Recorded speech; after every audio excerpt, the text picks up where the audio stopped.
मानव अधिकार हर व्यक्ति के जन्मसिद्ध अधिकार है।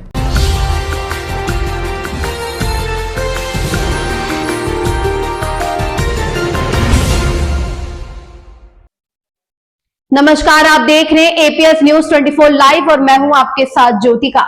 आइए रुक करते हैं खबर की ओर। संयुक्त राष्ट्र और मानवाधिकार परिषद इन्हें सुरक्षित रखने और इनके उल्लंघनों पर नजर रखने का काम करता है। आइए जानते हैं कि मानवाधिकार क्या है और इन्हें अंतर्राष्ट्रीय मानवाधिकार संरक्षण व्यवस्था के जरिए किस तरह से सुरक्षित रखने का प्रयास किया जाता है। जी हाँ, दुनिया भर में हर एक व्यक्ति के जन्मसिद्ध अधिकारों की अहमियत को उजागर करने के लिए हर वर्ष 10 दिसंबर को मानवाधिकार दिवस मनाया जाता है। मानवाधिकार सभी के लिए समानता, स्वतंत्रता और गरिमा सुनिश्चित करते हैं।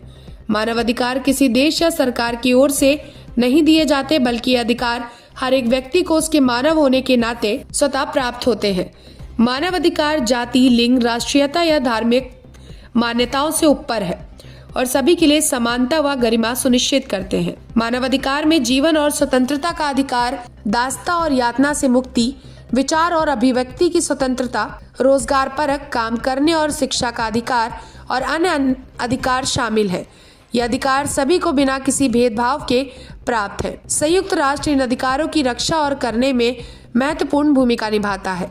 अंतर्राष्ट्रीय मानवाधिकार कानून देशों की सरकारों पर यह जिम्मेदारी तय करता है कि वे मानव अधिकार और व्यक्तियों या समूहों की मूल स्वतंत्रताओं को बढ़ावा देने और उनकी सुरक्षा करने के लिए कुछ निश्चित कार्य करें या कुछ कर्तव्यों से बचें। वहीं संयुक्त राष्ट्र की बड़ी उपलब्धियों में शामिल है मानव अधिकार कानून का एक व्यापक ढांचा तैयार करना, यानी एक सार्वभौमिक और अंतर्राष्ट्रीय स्तर पर सुरक्षा संहिता जिसे सभी राष्ट्र अपना सकते हैं। वहीं संयुक्त राष्ट्र ने नागरिक, सांस्कृतिक, आर्थिक, राजनैतिक और सामाजिक अधिकारों सहित अंतर्राष्ट्रीय स्तर पर स्वीकृत अधिकारों की विस्तृत श्रृंखला को परिभाषित किया है। इसके अलावा यूएन ने इन अधिकारों को बढ़ावा देने और सुरक्षित करने तथा देशों की सरकारों को उनकी जिम्मेदारियों को निभाने में सहायता करने के लिए तंत्र भी स्थापित किया है।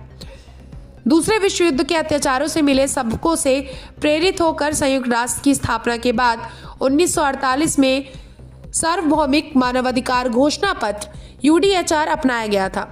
इस घोषणा पत्र ने पहली बार ऐसे मौलिक मानवाधिकारों को निर्धारित किया जिनका सार्वभौमिक रूप से सम्मान किया जाना जरूरी है, यानी इन अधिकारों पर अमल किया जाए। इस खबर में बस इतना ही। बने रहिए एपीएस न्यूज 24 लाइव के साथ।